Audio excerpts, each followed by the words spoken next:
Saya baru dapatkan kemarin, ada seorang muslim di Amerika. Dia tinggal di sebuah pemukiman di Amerika itu, yang di situ banyak geng-geng penjahat. Orang-orang yang berkulit hitam yang tiap hari memerkosa, membunuh orang, saling perang. Tapi dia nggak bisa apa-apa karena memang dia tinggal di wilayah situ bersama dengan orang tuanya. Tapi karena orang tuanya mendidiknya Islam, dia pakai jilbab. Setiap hari dia harus melewati gang-gang orang-orang ini. Jadi dia berusaha supaya tiba di rumah sebelum terbenam matahari. Karena kalau sudah malam, sudah gelap, udah kumpul tuh geng-geng semua di situ. Ringkas cerita adalah cerita kisah nyatanya. Muslimah ini pulang dari kampusnya agak malam pada satu hari.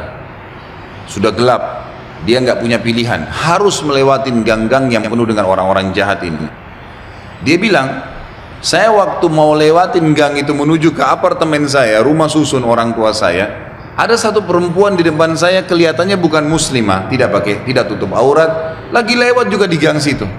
Tiba-tiba saya lihat dengan mata saya dikeroyokin oleh laki-laki itu, dipegangin, ditarik dengan paksa, dimasukkan ke dalam sebuah tempat dan terdengar suara teriak-teriak, kemungkinan diperkosa.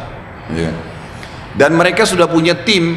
Jadi yang narik ke dalam itu beberapa orang, nanti diperkosa, yang lainnya berdiri di depan gang seakan-akan tidak terjadi apa-apa. Nanti mereka gantian memerkosa orang, hampir tiap hari pekerjaan begitu. Maka muslimah ini mengatakan, saya lihat depan mata saya itu, tapi saya nggak bisa berhenti. Saya mau kemana? Mau ke kampus sudah tutup, mau ke tempat teman-temannya jauh, rumahnya tinggal beberapa langkah, harus dilewatin.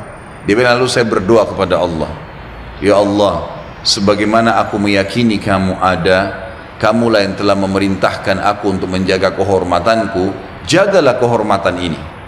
Dia bilang, lalu saya bertawakal, jalan aja sudah, apa yang terjadi terjadi, karena nggak ada opsi.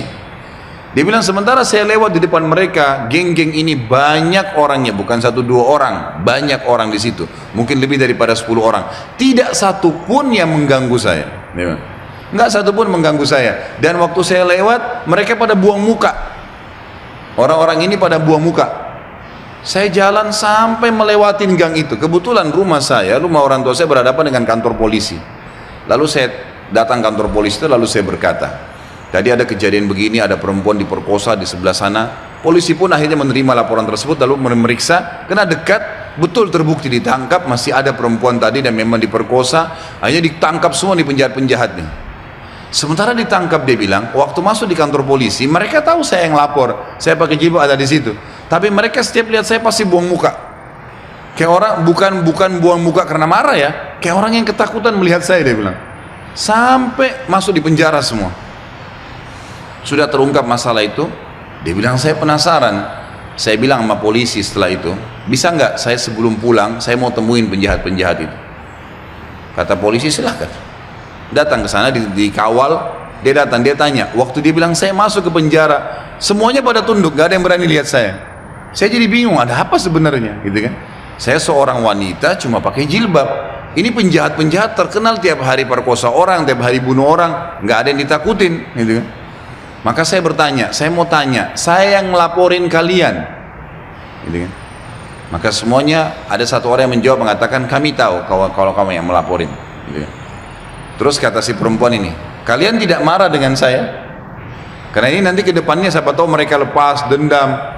Nggak ada yang nyaut, diam aja semuanya. Terus dia bilang, saya mau tanya, kenapa waktu saya lewat tidak ada di antara kalian yang mengganggu saya? Saya ingin tahu, apa sebabnya?